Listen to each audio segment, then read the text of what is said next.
Well, you're right. Our founders pledged their lives and their fortune and their sacred honor. They sacrificed their prosperity for their posterity. Today, we're sacrificing our posterity for prosperity and saddling our kids with the world's greatest debt. And getting nothing, though, actually destroying our prosperity now, thinking we sold our posterity for our prosperity, we lost both. But those British starving ships, when Americans captured, when Washington captured those German Hessian troops at Trenton, he took them across the Delaware, and on their promise not to raise arms against America again, he let them go. And that's where a lot of the Germans in Pennsylvania came from. But in contrast, the British took the American patriots, put them into prisons, turned churches into prisons, turned schoolhouses into prisons, and then had starving ships. These were, like the Jersey was the name of one of the ships. More Americans died on the British starving ships than died in battle against the British. 4,000 died in battle, 13,000 died on these starving ships. And so the British put them in there and wouldn't feed them. One of the signers of the Declaration, his name was Abraham Clark, and he had 2 sons imprisoned. And the British said, well, if you'll take your name off that Declaration, we'll free your sons. And he said, I cannot take my name off, and God help my sons. And of the 56 Let me stop you right there, Bill. I got to be honest. My 3 kids, I'm ready to die for this.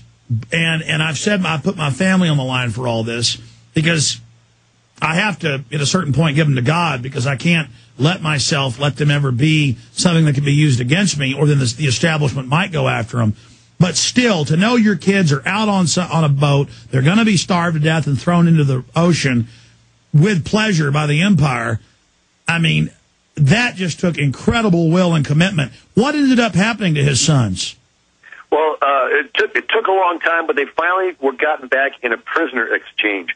But that wasn't the fate that happened to Francis Lewis's wife. Francis Lewis was from New York. He signed the Declaration of Independence. His wife was captured by the British and imprisoned and kept in freezing weather without a change of clothes for 6 months, with hardly any food. And they saw that she was about to die, so they let her go, and she died within a month.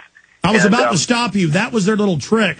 A lot of times, especially with little kids, Andrew Jackson's mother and brother, they let them go and they died 1-2 days later, one a week later. So they starve you like a concentration camp victim. They had his mother and brother in a church concentration camp. That was their British term for it. They invented it, for those that don't know. And then they took them on wagon back and put them out to die at their house. Go ahead. Well, and then there's John Hart. He signed the Declaration of Independence and was at his wife's dying bedside when they ran in and said the British are coming. He had to flee. The British burnt his house, chased away his kids. He had to live in fields and in caves, and broke his health, and he died before the war was ended. That was John Hart. Then there was Richard Stockton, popular guy in New Jersey, Chief Justice of their colonial Supreme Court. But the British offered amnesty, whoever would return to being a politically correct loyalist. And so one of Richard Stockton's neighbors led the British to capture him when he was escaping, a traitor. And so Richard Stockton was put in the freezing cold, treated with severity because he was one of the signers. He was brutalized. His library, which was one of the greatest in America, was destroyed. His money he had in continental currency, which became worthless, and he was released. The government never paid him back. He didn't get any stimulus bailout, and he died bankrupt at 51 years old in 1781. What about some of the famous British massacres, too? Putting people in buildings and killing them, burning them? Well, one of them was a gentleman, Johnny Burgoyne, landed in Canada and was coming down from New York, and he got the Indians to enter into a treaty. And it's actually referred to in the Declaration of Independence, where he basically told the Indians to go out and terrorize the American. Well, one of the stories was that the Indians couldn't tell who was a loyalist and who was an American, and David Jones left his New York village and went to join Johnny Burgoyne and told his fiancée, Jane McCrae, that he would come back for her. Well, at close, one evening, the Indians came into the camp, their scalps, and one of them was the long red hair that David Jones recognized belonged to his fiancée, Jane McCrae. And so they were fighting over who would get her scalp, and then they killed her and just cut it off. And so gentleman Johnny Burgoyne had to go and tell these Indians to cool it, and they got offended and left. And so here it is, Burgoyne banned in the middle of the New York forest, and the Americans finally surround him and win the Battle of Saratoga. But this is where we see that the Declaration talks about how the king has incited the natives of the frontier to butcher the inhabitants of our colonies. But over and over again, another one was John Witherspoon. He was the one clergyman to sign the Declaration of Independence. They burnt his college. Princeton was the college that he was the president of, and his son, James Witherspoon, died in the Battle of Germantown there in Pennsylvania. A little interesting trivia, Reese Witherspoon is a distant descendant of John Witherspoon, the actors there. But we see that they paid this price to have their names on that document. One interesting story is John Adams. He was the first U.S. ambassador after the war to the King of England. And he made international news when he refused to bow to the king. I mean, he was a former subject of the king, but now he's an American citizen, and he goes in there and doesn't bow. He had a backbone of steel. And so that set the precedent that no American president or any representative of America would ever bow to any other monarch until, of course, President Obama bowed to King Abdullah.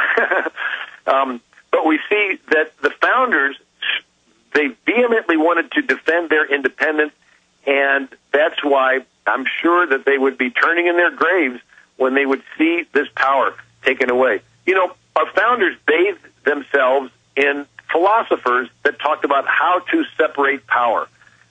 Again, they took the powers of the monarch, broke them into three branches. They separated from the federal to the state level, tied them up with 10 handcuffs we call the first 10 amendments. But there were other philosophers that wanted to concentrate power. One of them was Machiavelli. He lived 500 years ago in Italy. And Italy wasn't Italy. Italy was a bunch of little kingdoms and dukedoms and papal states, and they were always fighting each other. Venice fighting Genoa, fighting Siena, fighting Assisi, fighting Perugia. And so Machiavelli said, you know, if one prince could control all of Italy, it would stop all this infighting. So he wrote a book called The Prince for Lorenzo de' Medici, a rich guy in Florence. And in it, he advocated the ends justifies the means. In other words, if the prince wanted to capture a city, but the people didn't want him to, well, if he goes in there, the people will hate him. But if the prince pays insurgents to kill cows, burn barns, create terror, the people will cry out for help. The prince will come in and kill the guy that he bribed, and everybody will treat the prince like a hero. So it's good marketing. He creates the need and fill it. So we're talking about government-sponsored terrorism, with Machiavelli talking about it, which the big neocons say that is their top teacher. Final segment, few final calls. We've got to have theamericanminute.com gentleman back. Bill, stay there. Final segment with you. What the 4th of July is really all about. The good old folks at New Silver Solution. And the website is supernaturalsilver.com. Supernaturalsilver.com. This is something that kills bacteria, viruses, you name it, well documented. They've got it down to a super small nano-sized particle. Supernaturalsilver.com. Check them out at Infowars.com.